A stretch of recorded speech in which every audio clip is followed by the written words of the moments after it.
All right, good afternoon. Seems like it's been an hour or two since I saw most of you.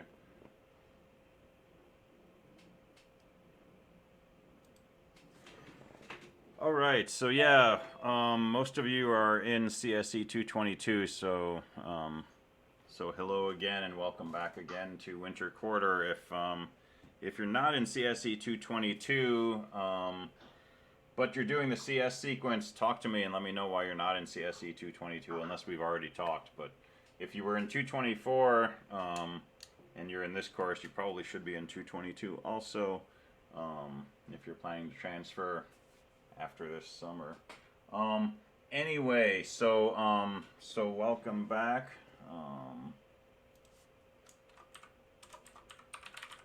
Put a welcome up there. There we go.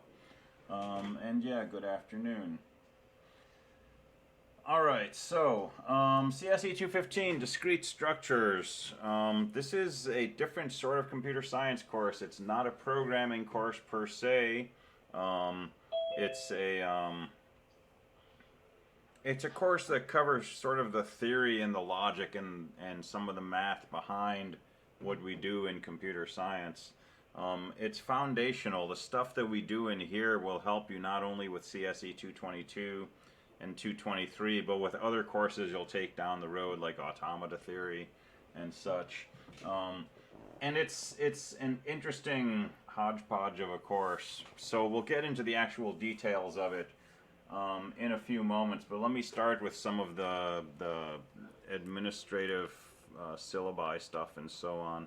222, I spent the whole class period, which was 50 minutes, going over this kind of stuff. We're not going to do that in here. We're going to make pretty quick work of this and then get into the material, which will start with set theory. But let me make a few comments up front. So Canvas is open. We'll use Canvas fairly extensively in this course for posting homeworks and information. Everybody here knows how to get here through Zoom, so I don't have to talk about that. We'll go through the syllabus and course policies in a minute. My office hours, as usual, engrcs.com/schedule, but they're basically daily, 8:45 to 9:45 in the morning. If you're not from 224, you're not in 222, and you haven't done those classes here at Clark, you might want to take a look at the How-To Quick Start Guide. It just talks about getting into the Linux server, and we'll have one or two programming assignments in here later that will require you to use the Linux server, and so you can find information on how to do that in the Quick Start Guide.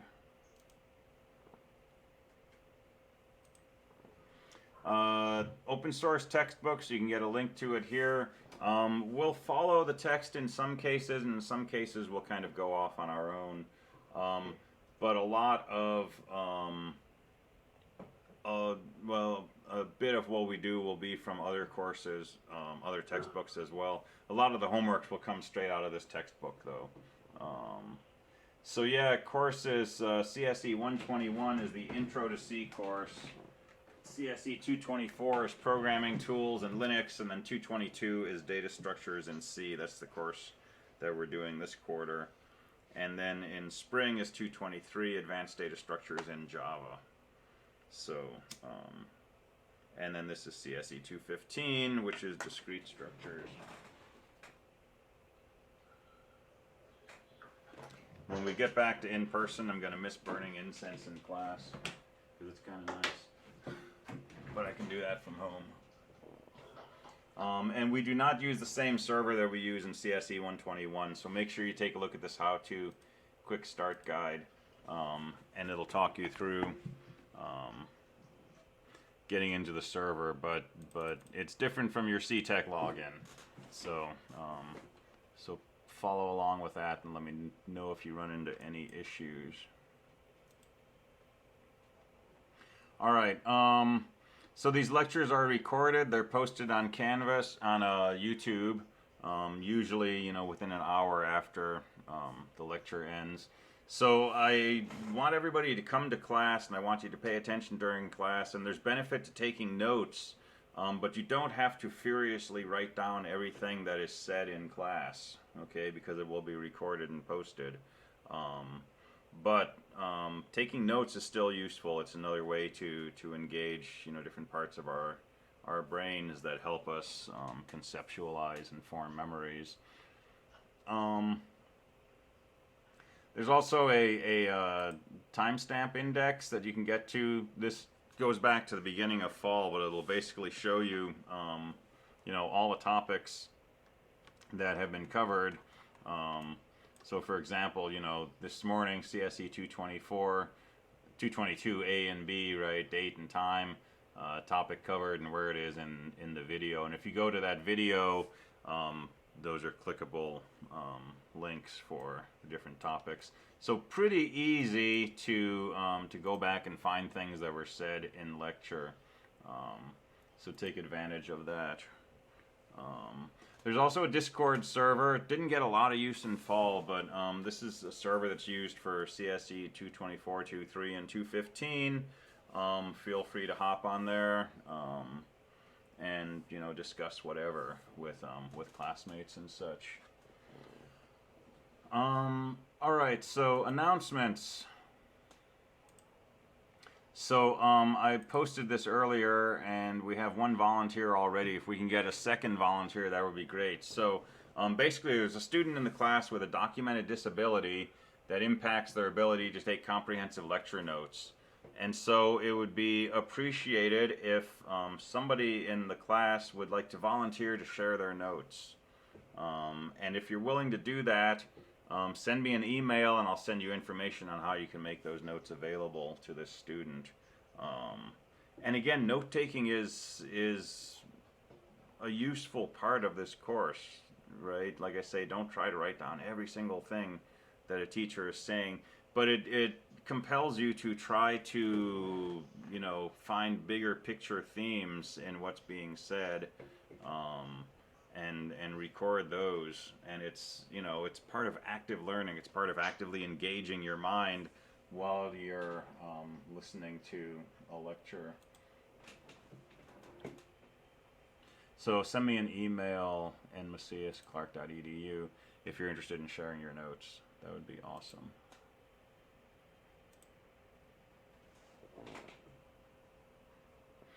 All right, let me talk a little bit about homeworks. And then we'll jump into discrete structures.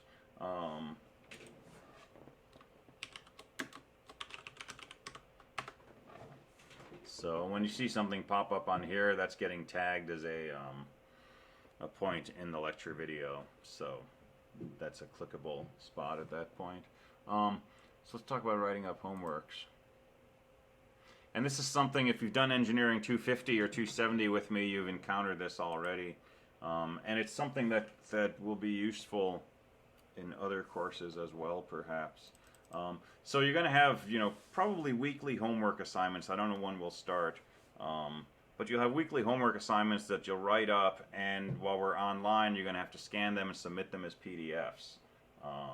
Or write them up digitally. So if you like doing homework digitally, that's great. If you're efficient at it, that's great. If it's a pain, just write them up by hand and scan them, okay? Do whatever's going to make the most sense for you. So here's general guidelines for doing homework in this class. So the basic goal is your homework should be easy for me to follow and understand what you're doing, okay? So some homeworks, they're scratched sideways and there's an arrow pointing to the margin, and you follow the margin and go around the holes in the punch, and then you go to the back of the page, and then the next question is 5 pages later, and then you come back to the first page for question 3, and it's really hard to look at that and know what you did, what was the answer you came up with, how did you get that answer, and so on and so forth. Okay, so general guidelines, right? Homework should be done neatly. If you have to cross something out and you can't erase it, put a single line through it. Okay, don't scribble. Best suggestion, work out your homework separately on a whiteboard, separate piece of paper, something, and then copy it over to the thing you're going to submit. Again, the process of writing is useful for learning. Use a sharp, soft pencil, number 2, or some other soft lead that makes dark lines and is easy to read, especially when you scan it. Do some practice, right? Just scribble something down and scan it and make sure you can get a legible scan. You can turn it into a PDF. It's not 100 megabytes, etc., etc. Okay. Print neatly. 8.5 by 11 paper. I don't really care about that since you're turning it in digitally, but you know, in person I would want 8.5 by 11 with clean edges, no frilly things on the side. Lined or unlined if you like. One thing that I used to do was use plain paper, but I would put a piece of lined paper underneath it. And then I have lines so I could draw, you know, in a straight line, but they wouldn't be there on the final paper. Play around with it. Graph paper, standard engineering paper is fine if you want to use that. Put your problems in order. If you're doing questions 1, 5, 7, and 10, 1, 5, 7, 10. Do them in order. Don't do 1, 10, 7, 5. Okay? Single-sided, again, doesn't matter since you're turning in PDFs. Page layout. Top of the page, you don't need a staple. But at the top of each page, name, class, number of the homework, date, and page number, like 1 out of 5, 2 out of 5, 3/5, etc.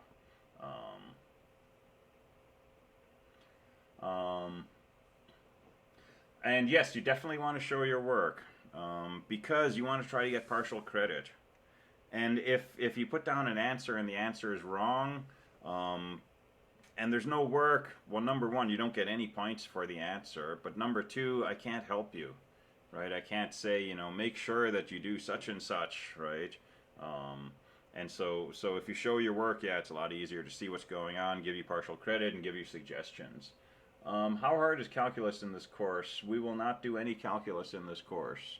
I may write an epsilon once, but we're not going to do any calculus stuff in here. The math we do in this course is going to be really, really simple. We're going to spend an entire week talking about counting, right? That's the level of math we're going to work at. But we're going to go deeply into these concepts of math. So we'll talk about that in a few minutes. All right, so top of the page, I'd like a header with your name, class, homework number, date, and page number. Keep the left margin clean except for the problem number. So, you know, most pieces of paper have a little line on the left, but there's a margin there. Put your problem number in that margin, keep everything else on the other side of the margin. And number these things in a way that's reasonable. So, you know, we'll be doing chapter 1, section 1.3, question 4C. We'll find some way to indicate that. Maybe at the beginning of the page, you know, say section 1.4, and then just list the problem questions in the margin or something, right? I'm not going to be dogmatic about this. My goal is to make it easy for me to follow your homework, to grade all of your homework, to give you partial credit. Okay? Work from top to bottom. Okay? Don't make me follow a maze of arrows.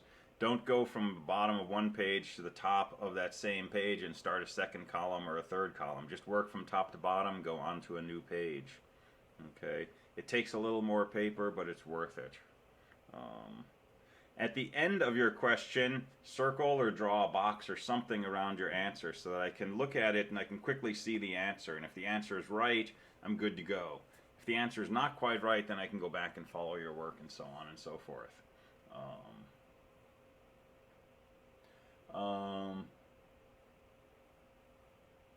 And yeah, so I'm not doing anything with attendance. I'm recording attendance, but yeah, if you need to leave, you know, go ahead and leave. If you can't make it to class, don't make it to class. If I change my attendance policy, I'll let you know ahead of time. But yeah, yeah, if you have to leave right now, go ahead. All right, that's it for my homework. So it's just a one-page right up there. So nothing else to say on that. Let's see, 224, 222, homework, good. All right. If there's any questions along the way, right, you're always welcome to use your microphone and just go ahead and ask your questions. If you pop something in chat, I'll usually notice it. I keep looking off to the left here. That's where my chat window is. So I'll usually notice it if you put something in chat, although if it gets very chatty, I may not catch it right away. But yeah, if questions come up, definitely go ahead and ask them as they occur.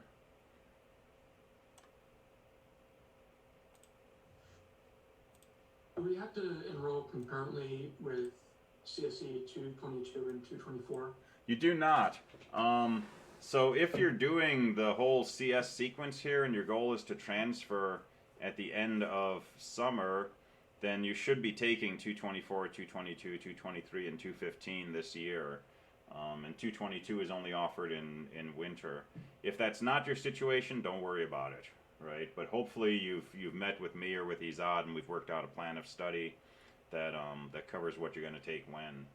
So if you're not sure about that, come by office hours or send me an email and say, hey, I think I need a plan of study, and we'll figure it out from there. But you're not required to be in 222 to take this course.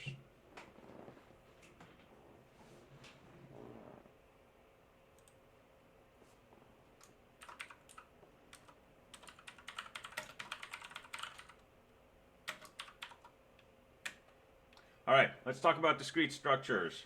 That was a smiley face, not a quoted thing. So as I started to say, this is it's not really a math course. It's a computer science course. We use a little bit of math, and we use mathematical reasoning, and we talk about logic and things like that. But it's really a computer science course, and it's meant to give you kind of the logical and theoretical foundation on which computer science is built. The things we do in here will help you significantly in CSE212, particularly when we get to things like recursion. And it's an interesting subject. This is one of my favorite subjects in the world. This was the subject that got me back into mathematics many years ago, and then led me back into computer science. It's a favorite subject because we will talk about things that are very simple to talk about up front. For example, we'll spend the first week talking about set theory. Well, what's a set? It's a collection of things, right? That's a really simple idea. But from that simple idea, we can get into all kinds of really interesting, fascinating, confusing, disturbing areas of logic and math and computer science. We'll spend a week talking about counting. 1, 2, 3, 4, 5. What else is there to say? Well, we have about a week's worth of stuff we can say on counting. And that will lead us into all kinds of interesting areas. And so we're going to cover a number of different topics. And they'll usually start off with, well, I know what this is about. I understand this. I learned this when I was a kid. But somewhere along the way, as we talk about them, we'll leave Kansas, right? And we'll get into a very different area of counting or set theory or things like that. So it's an easy course to lose focus in because you think you understand everything we're going to say, and then suddenly discover, oh, we're not talking about what I thought we were talking about. And so, ask questions or rewatch the videos or send me email or something. General comment on getting help from me in this course, right? The absolute best way to ask for help is during class. We've got about an hour and a half of class time, 3 days a week. And we usually have, enough space in class that we can have conversations, we can have discussions. So if something's not clear, if you're unsure about something that we're discussing, if there was something on the homework that you were confused about, right, ask in class. That's your absolute best option. Your second best option is office hours. So daily, 8:45 a.m., competing with a total of 4 courses plus students looking for advising help. So limited time availability there. Your third option is email. Email is about 24-hour turnaround unless it's a super urgent emergency. And not knowing how to do a question on the homework usually doesn't constitute an emergency, okay? It may be an emergency for you if the homework's due in an hour, okay? But hopefully you're not starting your homework an hour before it's due. Hopefully you're doing it ahead of time enough so that you can ask questions in class or in office hours or an email with 24-hour turnaround. So plan ahead. All right, so discrete structures. So let me put a question out there. What does this word discrete mean? I gotta get a drink of water because this is my first class of the quarter, and it's always shocking trying to talk for hours at a time. But think about this for a minute. Let me come back, and we'll talk about this word discrete.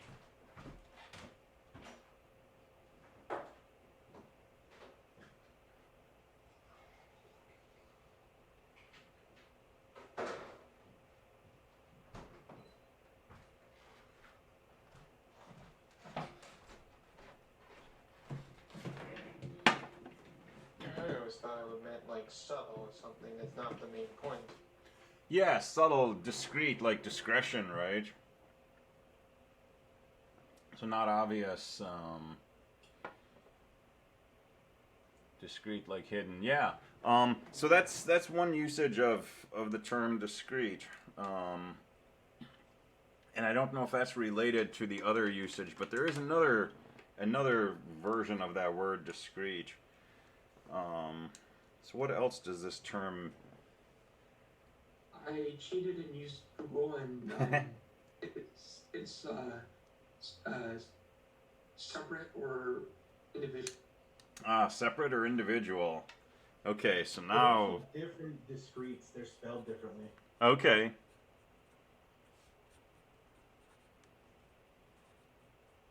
Separate or individual? Homonyms.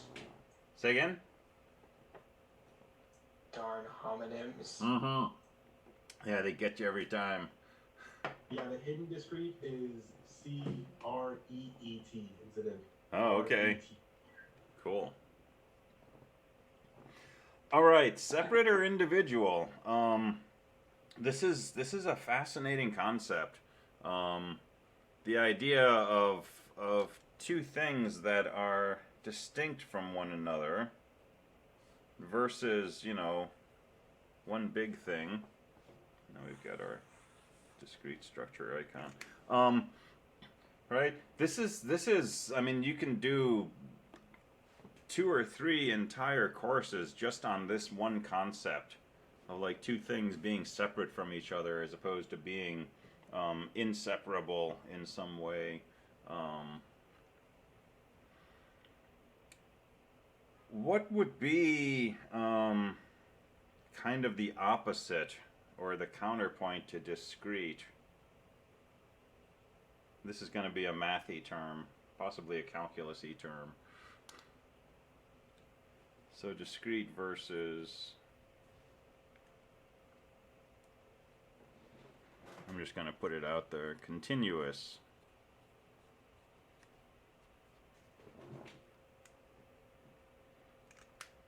So yeah, we won't go as far as integral, but yes, that's definitely there.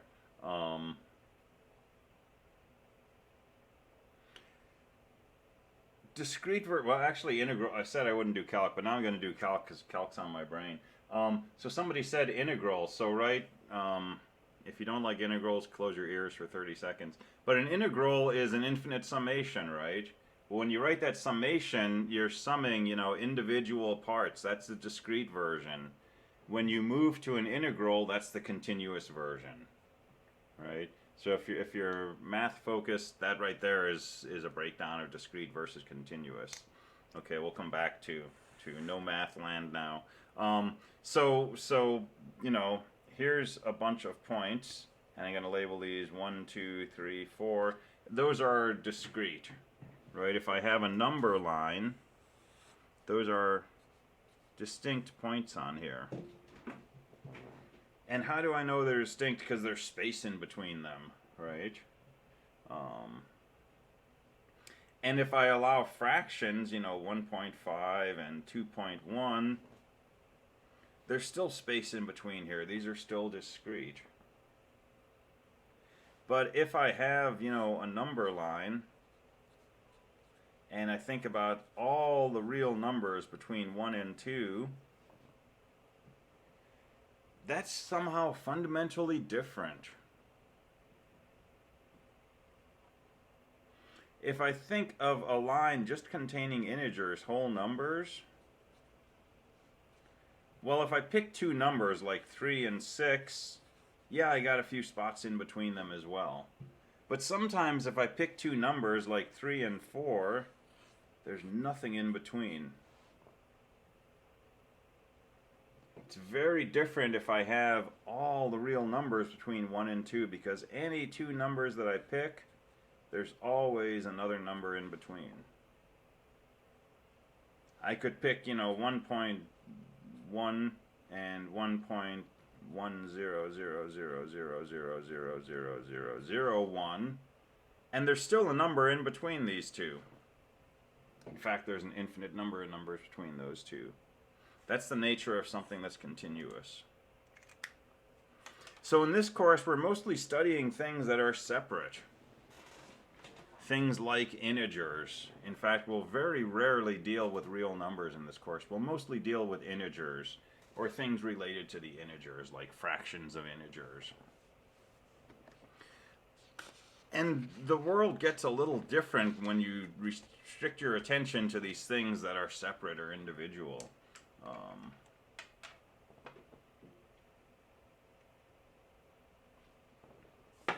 All right, so our first opportunity to explore these discrete structures is in the realm of set theory.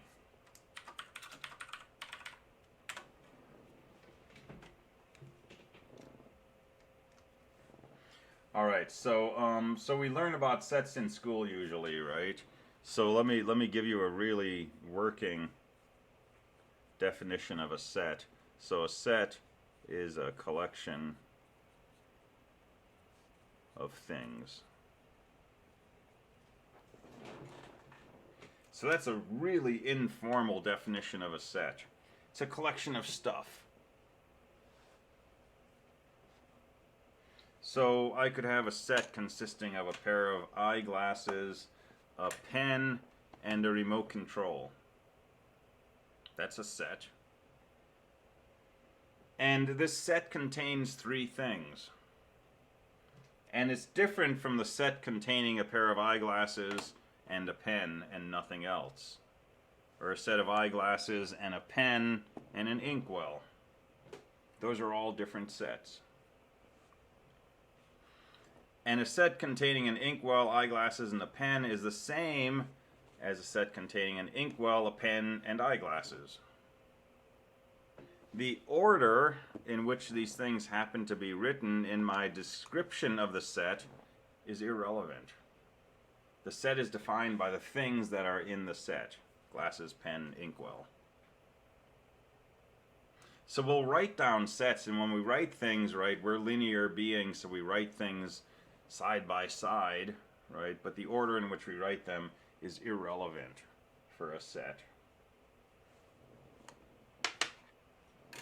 So let's be more specific. A set is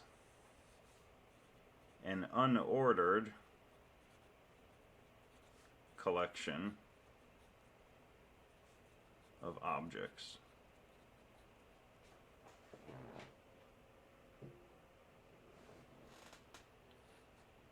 And let me call this a set S. And these objects are called elements of the set, or sometimes members of the set. Is a set inside a set possible? Absolutely. So I could have a set consisting of a set of ingredients that I'm going to use to cook, and a set of cookbooks I'm going to choose from to find a recipe in.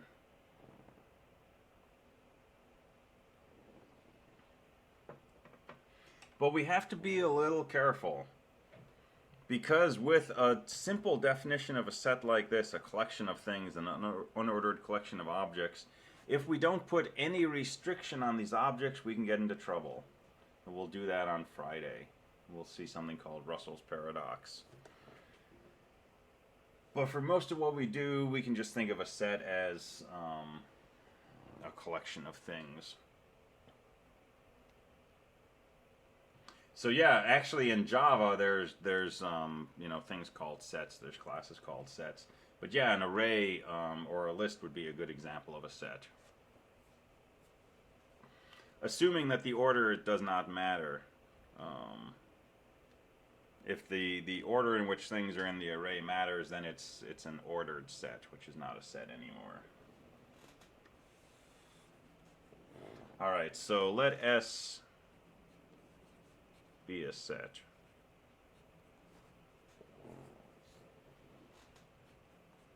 If X is an element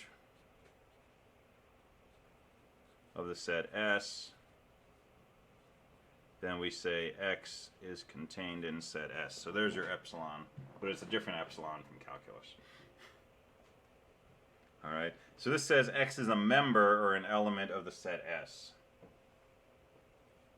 If X is not a member of the set S, we write our membership with a slash through it, and we say X is not contained in the set S.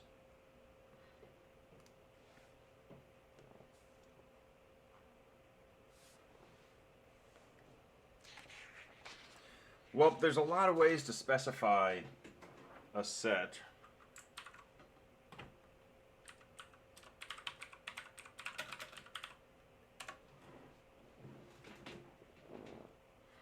The probably most common way that we'll use in this course is to just list the elements of the set.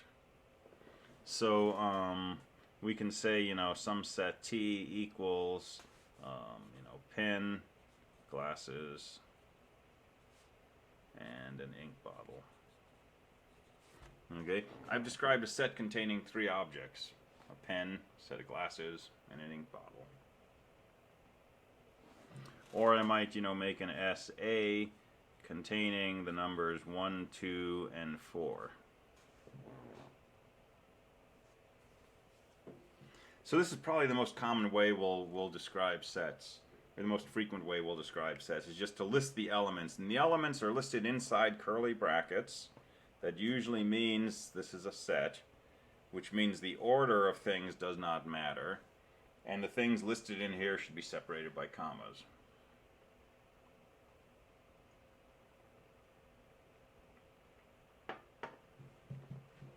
Now we sometimes use a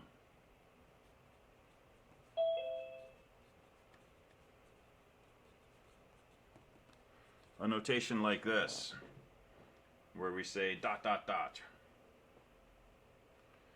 And you got to be a little careful with ... It can be a crutch. It can be a way to you know, if you don't know how to finish something, you say ... Sometimes it works though.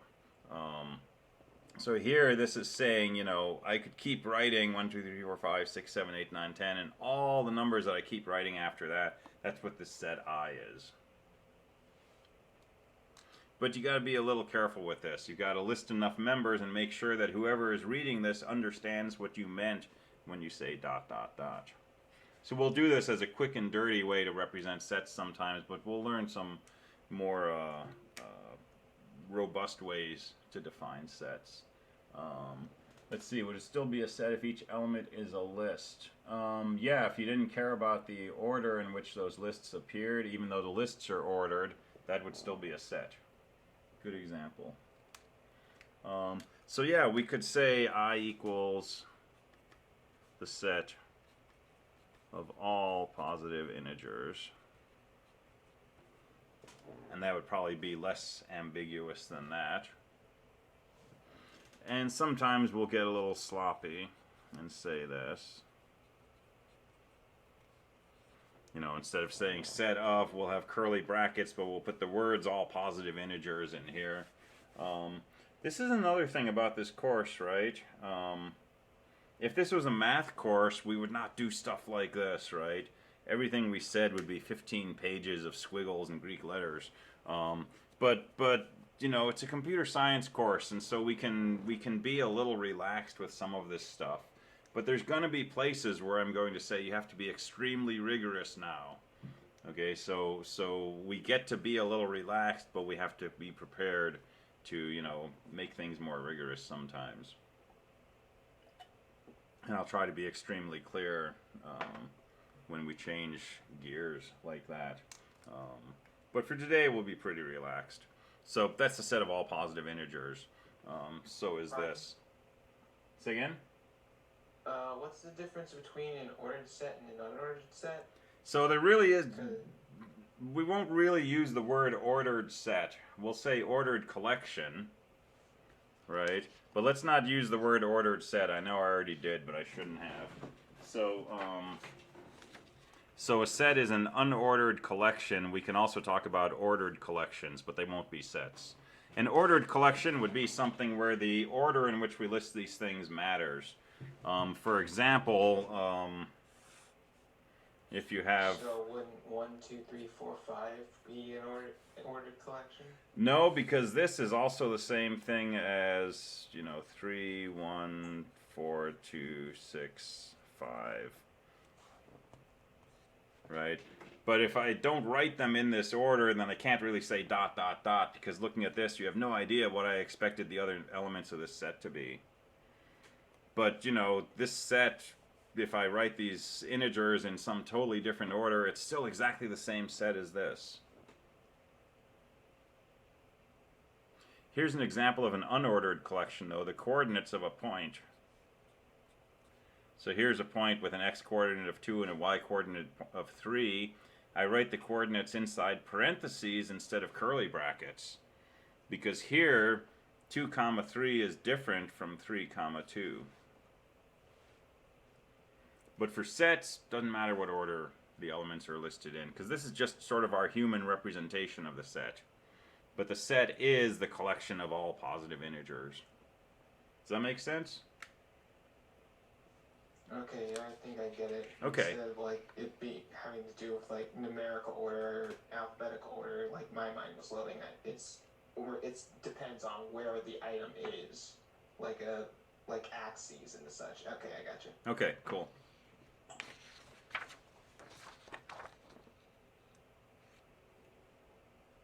Yeah, so a vector is an example of an ordered collection.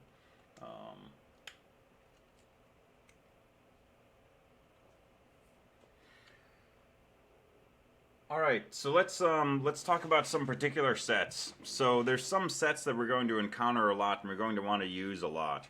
The first one is the set of all integers, and we write this with this funny z. So a z with an extra line on the diagonal. And this is the set of all integers.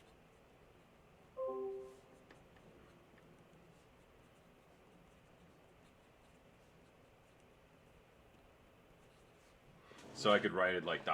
notation like that, and it's pretty clear that, if we continue this, we meant to go -4, -5, -6, 4, 5, 6 in that direction, and so on.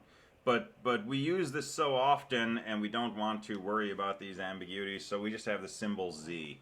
That's the set of all integers, and that's a standard symbol. You'll see that lots of places. And r, that's the set of real numbers. So all the numbers that you can think of, not counting complex numbers, right? So something, point something, basically. Q equals the set of rational numbers. And these are fractions. So 1/2, 5/3, 75 2/1000ths. Basically an integer divided by an integer other than 0. And C, which we'll rarely talk about, is the complex numbers.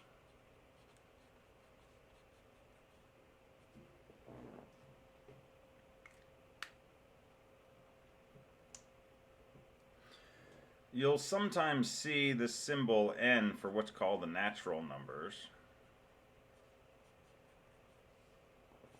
And there's ambiguity as to what this means. So natural numbers certainly includes positive integers.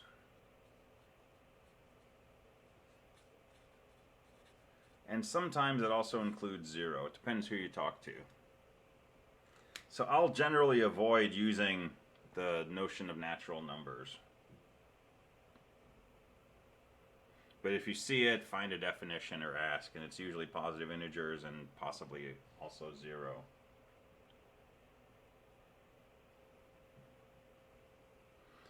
And why do we have, all these different sets of numbers? So somebody asked, why is 0 not considered natural?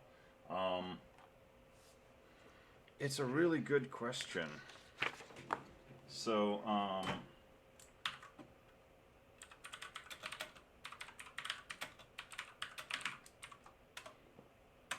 so where do these numbers come from?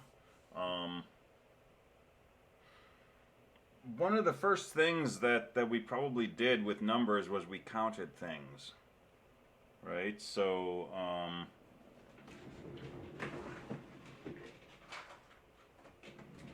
early societies, and you're trying to deal with life, and so you can count. There's 1 pen, there's 2 pens, there's 3 pens.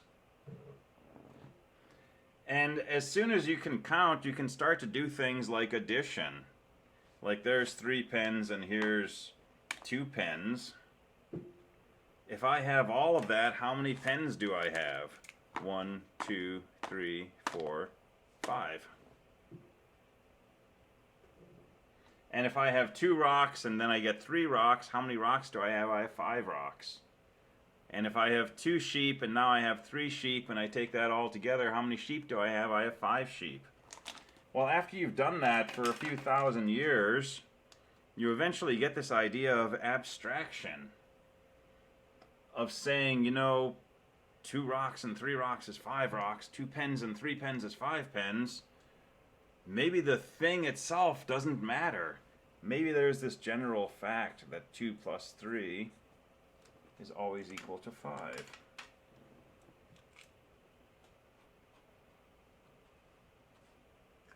And so you come up with this abstract notion of a number, an integer, a whole number.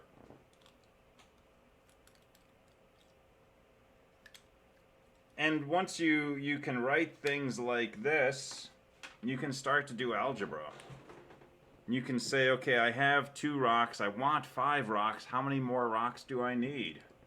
And so we can ask questions like 2 plus x equals 5 and try to find a solution to this. Well, if you're counting, you're basically dealing with positive integers. We don't count negative rocks. Now, eventually you get into the idea of taking away rocks, right? But that's a further leap down the road. If all you're doing is counting rocks, you're always dealing with positive integers. And you really don't naturally come across the idea of 0 rocks. Because when you start thinking about that, you're bordering on madness.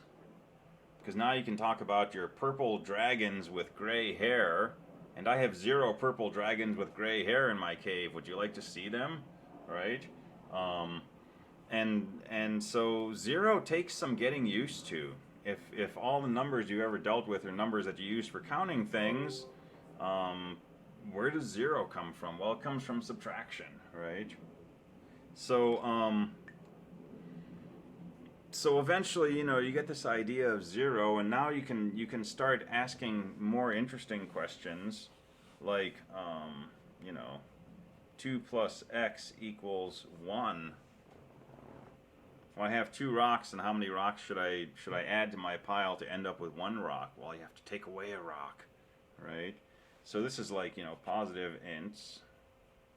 And this gets you into negative ints.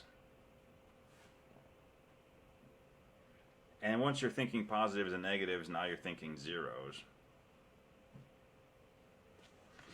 Well, at some point you start coming up with multiplication. 2 plus 2 plus 2 is 2 times 3, right? And so now you can solve things like, 2 times x equals 10. And the solution to this is 5. And, even 2 times x equals negative 20, and the solution is x is negative 10. But at some point, someone throws this at you, and there's no solution.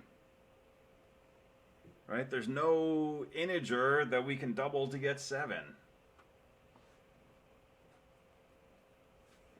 So you go back to your slate tablet or your whiteboard and you start thinking about this and pondering, and eventually you come up with this idea.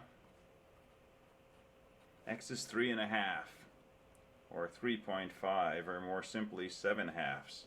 And now you're dealing with fractions. So these sets of numbers kind of come from doing more things with your existing sets. If you have integers and you have multiplication, you can find equations that can't be solved. There's no solution to this if your whole world consists of whole numbers. So you introduce new numbers. That's not a whole number. It's an artificial thing. It's something we just made up. But we made it up in such a way that it solves this equation. And so now we've got, you know, rational numbers in the mix.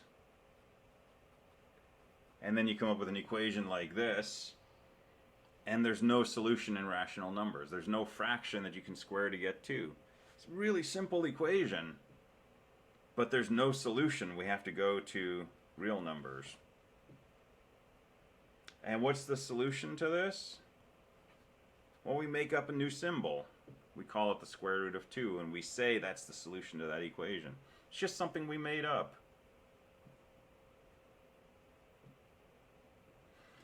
And if you continue down this path, now one day someone comes up to you and says, you know, what about x squared equals -1? Well, there's no real number that solves that equation. There's nothing we can square that gives us -1. So we invent the complex numbers. And we say it's equal to I, or j if you're an engineer. And what is it? It's just the thing that solves this equation. It's no different from the square root of 2. It's no different from 3.5. It's no different from -10. It's just something made up. Yeah, everything is made up. So just thinking about these different sets that we use as an example, naturals, integers, reals, complexes, right? You can find a lot of development of, you know, science and mathematics in just thinking about how those things come to be. The good news is, and this is just a teaser, you never have to go beyond the complexes. Anything we can come up with, even using complex numbers, the solution's always available in the complex numbers.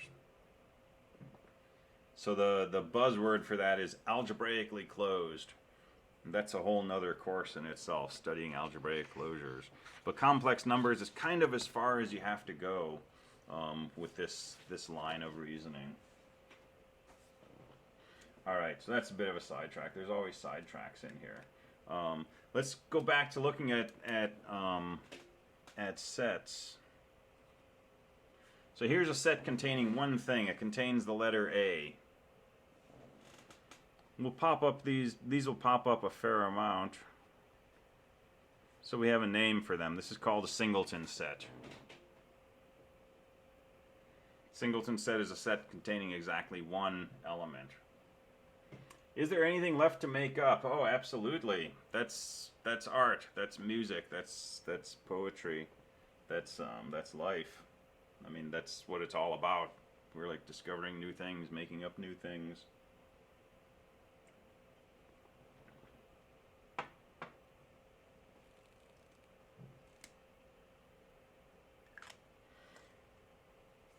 So yeah, someone says we can find the next even, but not the next prime. Yeah, so we'll talk about primes. We'll spend a week doing number theory, and we'll talk about primes. And yeah, there's a lot of interesting questions and discussion in there. And we'll come to 42 occasionally. All right, so this is a singleton set.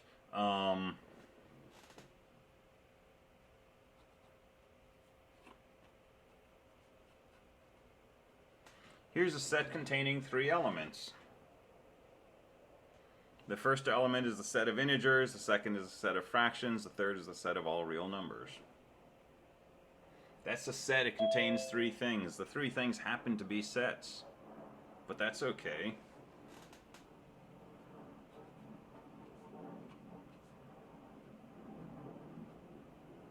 Here's another set containing 3 things. The first thing is the set of all integers. The second thing is the number 0. The third thing is a set containing the number 1. So these can be nested, right? And they can look confusing, but in this case, this is just a set containing 3 elements. 2 of those elements happen to be sets.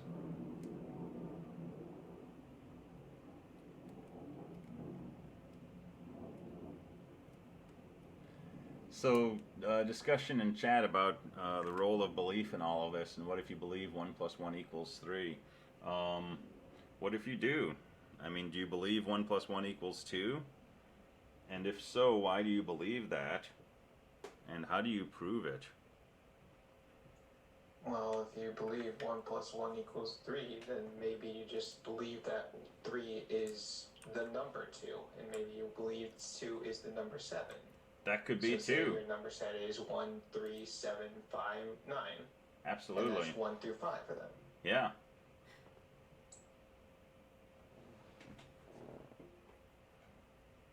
Yeah, kind of like colors, right? But how do we know that 1 plus 1 is 2? I mean, have you ever proven that? I mean, we know 1 plus 1, 1 rock plus 1 rock is 2 rocks. And 1 pen plus 1 pen is 2 pens. But how do we know this abstract notion that 1 plus 1 equals 2? How do we know that if we do this with purple dinosaurs, we won't suddenly end up with 17 purple dinosaurs because there's something funny about purple dinosaurs? Isn't that just how we define 2, though? Is 1 plus 1, and like vice versa? Like, that's the definition of 2. So how do you describe it when that is the definition? That's a really good question. So, like, what you're saying is, like, if the definition of 2 is, like, 2 ones, Especially if we're using base 10 by default. But if we take the definition of 2 as 2 ones, can we use 2 also to count? Can we use it as the thing that comes between 1 and 3? Can we use it as the thing you get when you take 4 and divide by 2? How do we know that all of that is consistent? And these are not easy questions. So, there's a famous pair of books. It's a 2-volume set called Principia Mathematica. And volume 1 is a modest 556 plus pages. And this was the attempt by 2 people, Whitehead and Russell, to answer this question. To basically prove that arithmetic makes sense, to make it rigorous, to make it possible to prove things. And this was done in, I think, the 20s, 30s time frame. And the whole book looks like this. It's just page after page after page of these kinds of proofs, right? And this is their own language that was developed for this. And, you know, here's a theorem and here's a demonstration, DEM. It's the proof of the theorem. And this goes on and on and on and on and on. And there's, you know, a few words scattered in here and there. And there's an intro to each section, and then it just kind of jumps back into this stuff. This goes on for, like, you know, over 1,000 pages. And there's an interesting section in the first volume on page 379. So there's you know, some proof going on here, some demonstration, and then there's a little footnote here which says, from this proposition it will follow, when addition has been defined, that 1 plus 1 equals 2.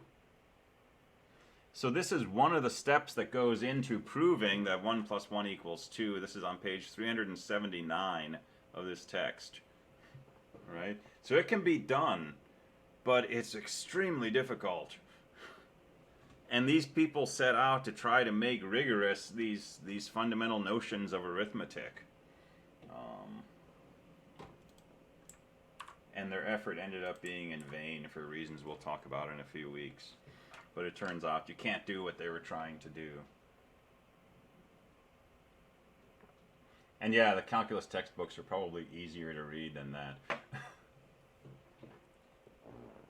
All right. So sets can contain other sets. Singleton sets contain a single element. There's one more extreme point here, which is the empty set.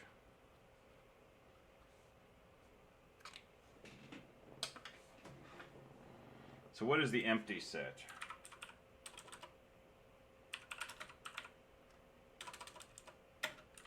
So the empty set is just a set containing nothing. Contains no elements. So a set is a collection of things. Well, if there's no things in the collection, that's the empty set.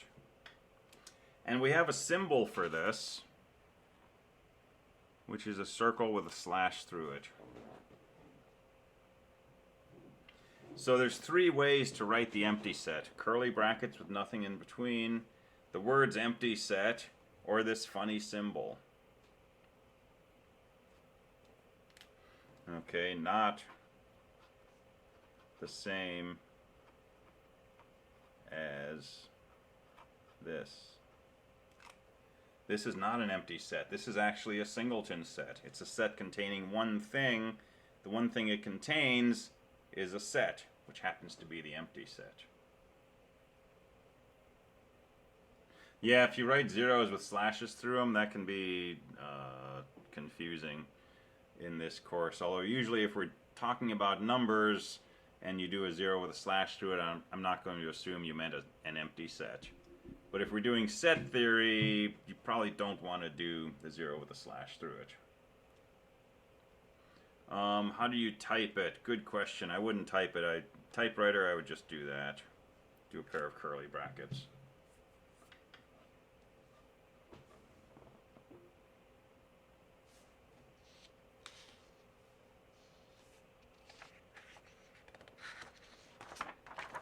Let's see. Someone raised their hand. Yeah, go for it.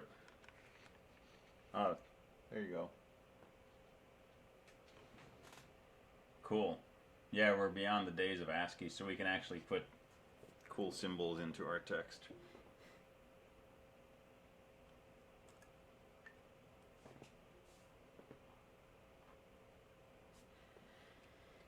All right. So how do we define more interesting sets? So let's do P equals the set of all elements contained in the set of integers such that x is bigger than 0. So this colon means such that. So this is a way to represent a set P of positive integers. It's the set of all things x that are contained in the set Z, so all integers, such that x is bigger than 0.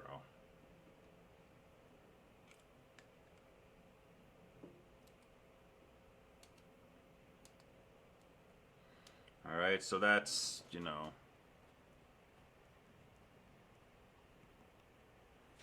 that's the formal way to write this dot dot dot notation set. Because some integers are negative, 0 is an integer, some integers are positive. So this would grab just the positive ones.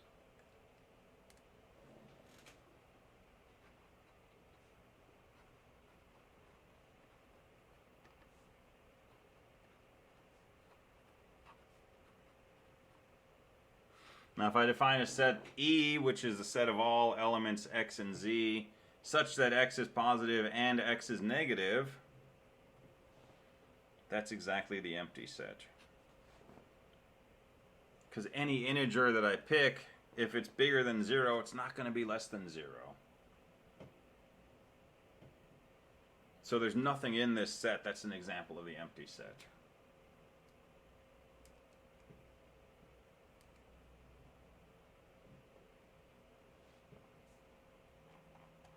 So we'll use this notation to describe sets sometimes, this set builder notation. And yeah, it's like an if statement.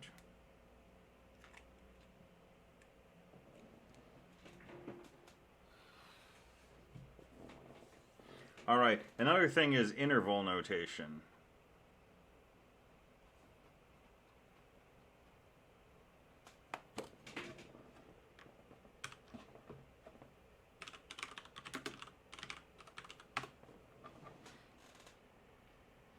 So interval notation, you've probably seen this in math classes. So we can write a pair of numbers inside square brackets. And this is the set of all typically real numbers.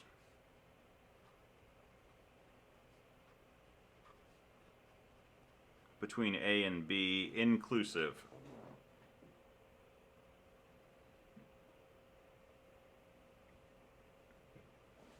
If we write these in parentheses, and there's a lot of ambiguity that's possible in this stuff, because if we have, coordinates on a graph, this means a point with coordinates A and B.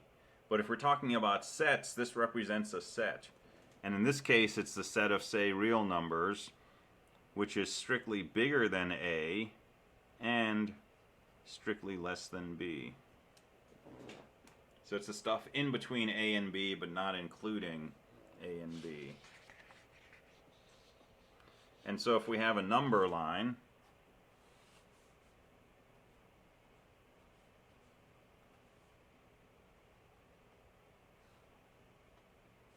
we'll typically draw, a closed interval that includes the endpoints like this. We'll put big circles on the end to say this includes 1 and 3, so this is bracket 1, 3. If we didn't want to include those endpoints, you see a little circle drawn there with an open middle and then a line in between. And that's all the points between 1 and 3, but not including those endpoints. And we can do combinations.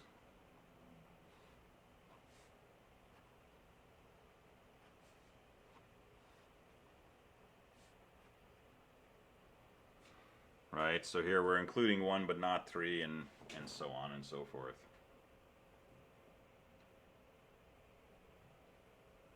So that's another way we'll talk about sets.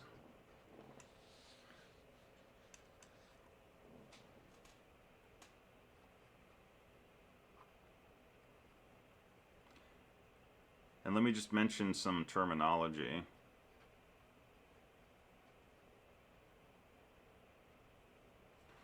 When we have a set like this that includes the endpoints, sometimes that's called a closed interval. Right? It's like closed at the ends. When it doesn't include the endpoints, sometimes we'll call that an open interval. Right? It goes up to the edges, but it doesn't include those edges.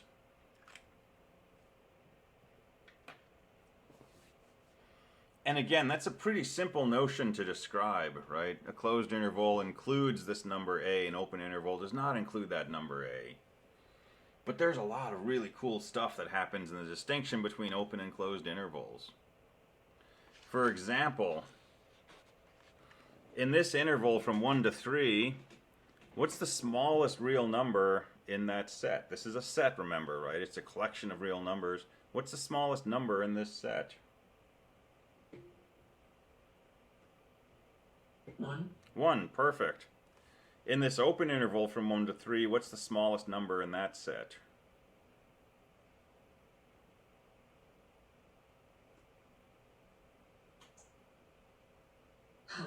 Yeah. 1.000. Continue this joke for a little while until I choose a 1. Yeah. And of course I can find a number smaller than that. I throw a few more zeros in the beginning. So there is no smallest number in this set. And that's kind of creepy, right? I mean, it's a set of numbers. What's the smallest one? Well, there is no smallest one. That's a weird notion, right? So there's something fundamentally different between closed intervals and open intervals. If you take that difference and you abstract it out and you develop it, you end up with calculus. Right? You can create an abstract version of calculus that works on things other than numbers just from this idea of an open and a closed interval. It's a branch of mathematics called point set topology. And one example of point set topology is calculus. But there's much bigger worlds beyond that. So these simple notions are hiding all sorts of rich, fascinating aspects, hints about reality, and so on. All right, so continuing set theory. Let's talk about equality of sets.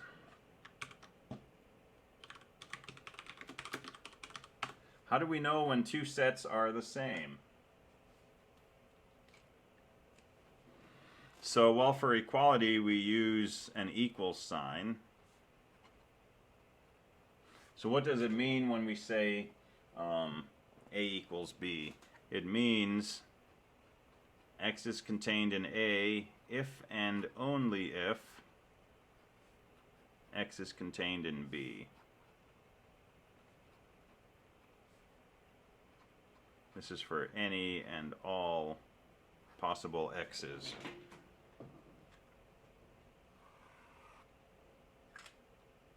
Well, we got some work to do here already. First of all, what do we mean by for any and all possible X's? Well, we mean any X in the universe. But we have to define what the universe is. If we're talking about real numbers, if we're talking about integers, if we're talking about zoo animals, right? We've got to know what the possible universe is of X's that we could consider here.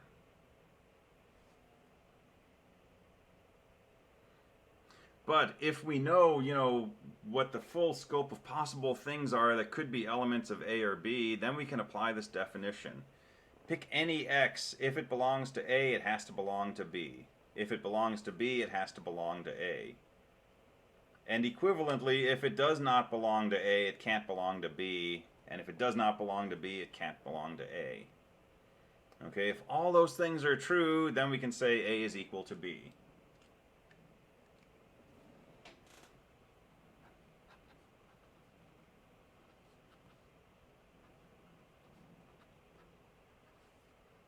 So why are these two sets equal? Because both contain numbers of the other set. Mm-hmm. And exactly just those, right? So we don't know what the universe is here. Does the universe include fractions? Does it include negative numbers? Don't know. A lot of times we can answer these questions without really knowing the universe. But we can say, anything that we find in set A, in this set over here, is also contained in that set there. And anything contained in that set is contained in this set. So the two sets have the same members, right? The fact that I wrote them in different orders, irrelevant, right? These are unordered collections. So the plain spoken way of understanding two sets to be equal is they contain exactly the same elements. A more formal way would be to say, X is contained in A if and only if X is contained in B. And I may as well throw this notation out here, because we'll say if and only if a lot in this course. And so we'll see the symbol IFF, which is a shortcut for if and only if.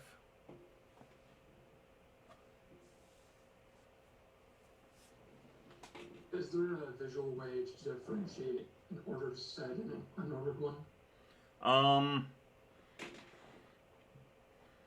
They're really totally different creatures, and we're really not going to talk much about ordered collections, other than when we talk about something called tuples. But for today, really just think about unordered collections, which are sets. Does that make sense? Because usually when you have an ordered collection, there's something else going on. There's some reason why the order is significant. For example, there are coordinates of something in a coordinate system, or there are elements of a matrix or something like that. And a lot of times when you have an ordered collection, you can have repeats, right? I can have a coordinate of a point which is 1, 1. And that's a perfectly fine ordered pair of numbers. Whereas if I were to write this as a set, I would lose points, right? So this is not a proper way to write a set. when we write sets using this bracket notation, don't list your elements more than once. Because what you're doing is you're showing all of the elements that belong to your set. So it's like raising your hand twice when someone says, you know, who wants to go to the movies? You either raise your hand or you don't raise your hand. Raising it twice doesn't change anything.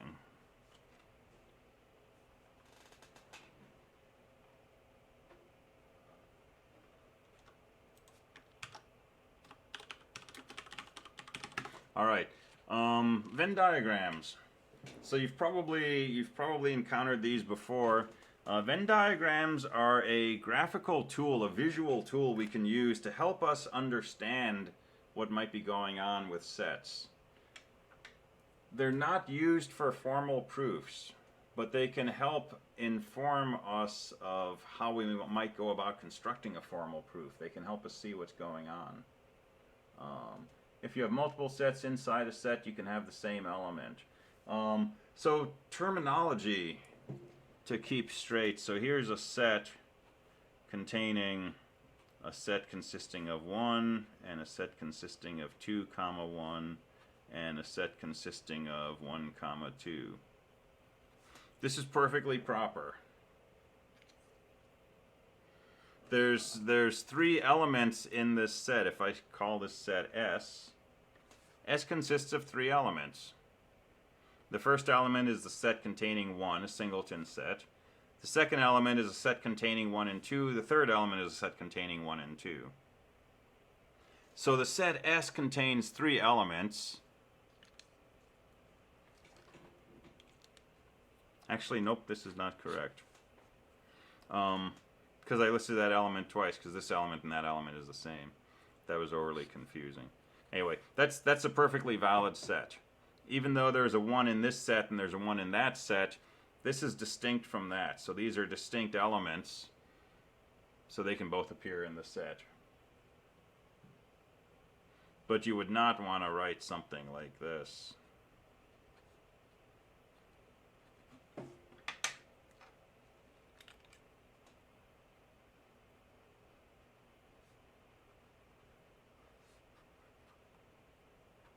Right? Because I'm listing an element more than once. All right, why aren't Venn diagrams used in formal proofs? I shouldn't say that. I'm sure somewhere these are used in formal proofs, but we're not going to develop Venn diagrams to a point where we can use them in formal proofs. They're really a visual aid. Okay, so what's the idea? We usually draw a rectangle, and this rectangle represents the universe.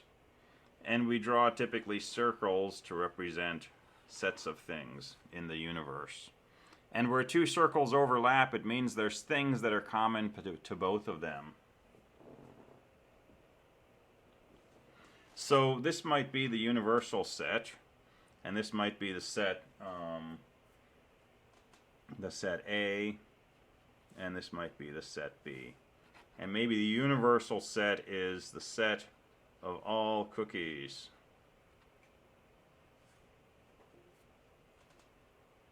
Let's do the set of all foods. I got ahead of myself. Okay, let's let A be the set of all cookies. And B equals the set of foods with chocolate.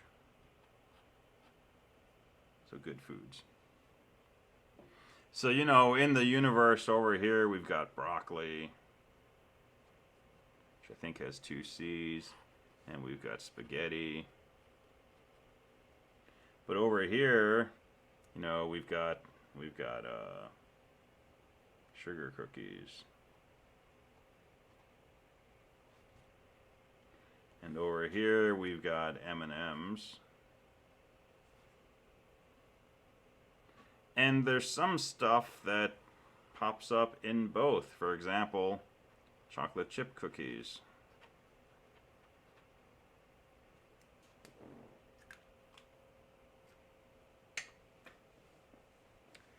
So we could talk about things like, you know, what are all the foods that are not cookies and don't contain chocolate?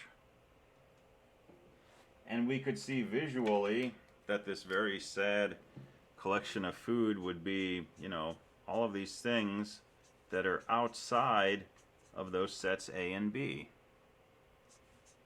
Right? So anything that's inside here is a cookie, anything that's inside here is chocolate, so anything that's outside of this shape would be the things that are neither cookies nor contain chocolate. And the things that are cookies and contain chocolate would be this spot where the two circles overlap. And if we wanted all the cookies that did not contain chocolate, that would be this space right here. It's got to be inside this circle because it has to be a cookie, but it has to be outside this little wedge because this little wedge is stuff that contains chocolate. So we can use these diagrams to sort of help us see what's going on and to hypothesize some aspects of sets and how they interact with one another, and then we can use that to sort of put together a formal proof on top of it. So we'll use Venn diagrams sometimes to get a handle on some of these concepts. So I'm not going to have any homework due this week for sure. Depending on how far we get Wednesday, I'll give you a due date for your first homework, which will probably be, well, it'll definitely be due sometime next week. It will probably be due either Monday or Wednesday next week. But I want to see how far we get today, which is going to be subsets, and how far we get on Wednesday. So we got a bit of time for the homework still.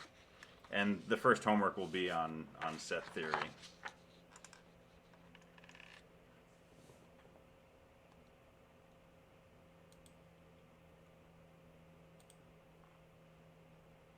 All right, well, we got a few minutes left. So our class technically goes until 1:55. On Mondays, I teach at 2. And so I need a few minutes to get set up for that, although I don't have to change rooms as I usually do. So we might stop a few minutes early on Mondays, and then Wednesday, Fridays will go until 1:55. Let me just give you a definition of a subset, and we'll start from there on Wednesday.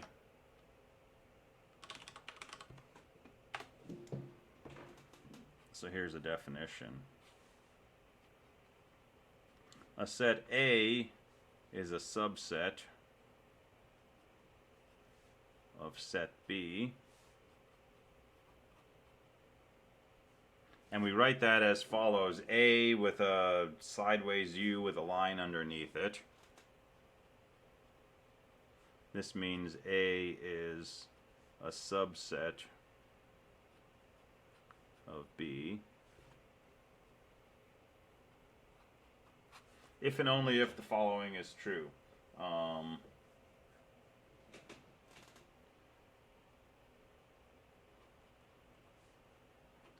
For all elements contained in A, that element is also contained in B. So A is a subset of B if the following is true. Any element of A has to also be an element of B.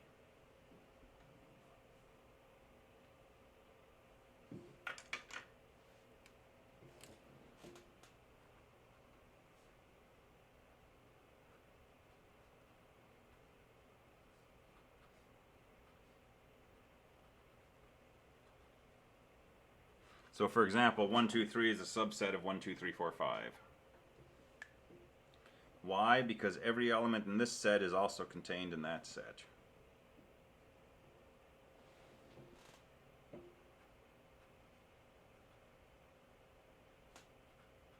If an element is not if a set is not a subset of another, we write the subset symbol with a slash through it.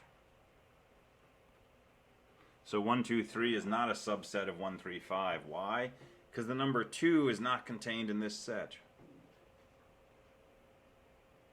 So it's not true that everything in this first set is contained in the second set.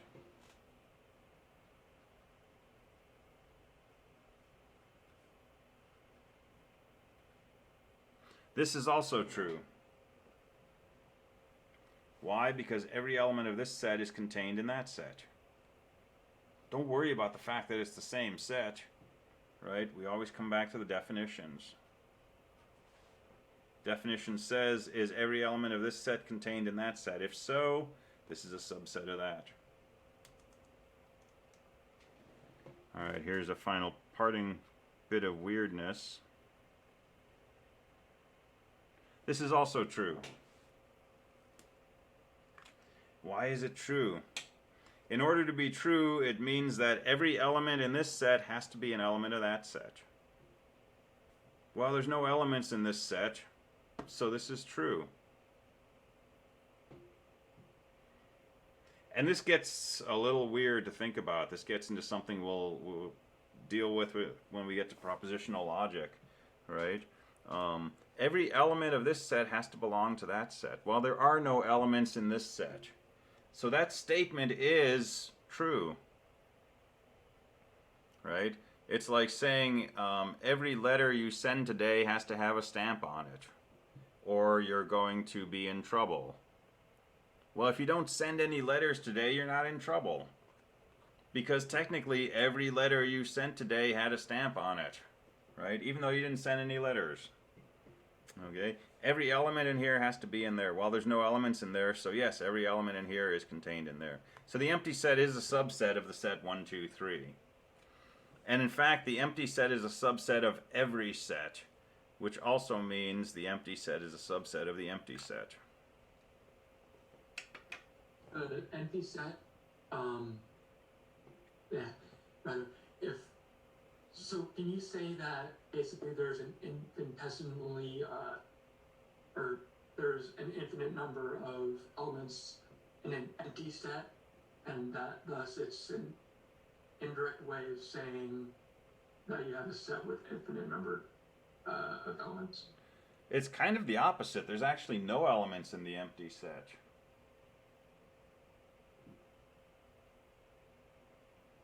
The universal set might be one that has, you know, an infinite number of elements, though not necessarily.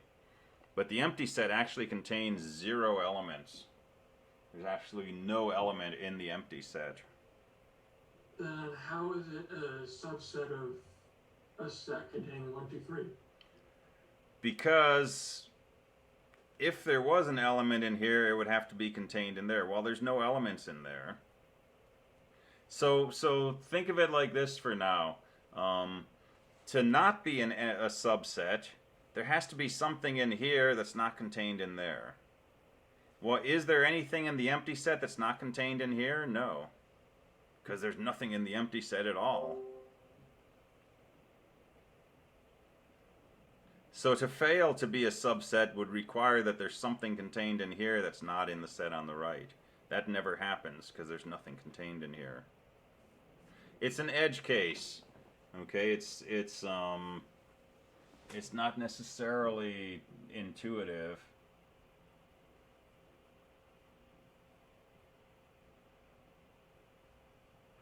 Yeah. And we'll definitely talk about this more in propositional logic. But think about this and ask next time if it's not clicking in a way you like. And think about this as this. I'll come up with a better example, but this idea, like, you know, if you put gas in your car, you have to pay for it. Well, if you don't put gas in your car, you don't have to pay for it, right? If there's an element in here, it's got to be an element of that. Well, there's no element in there, so it doesn't have to be an element of that. So this is always a subset of any other set. All right, we'll leave it at that for now. We will play more with sets on Wednesday, and we'll just continue digging into this. We'll deal with collections of sets, and then we'll start looking at set operations and how we create new sets out of old sets, and that'll be a lot of what we do for the rest of this chapter. All right, have a great one. I will see you next time. Thanks.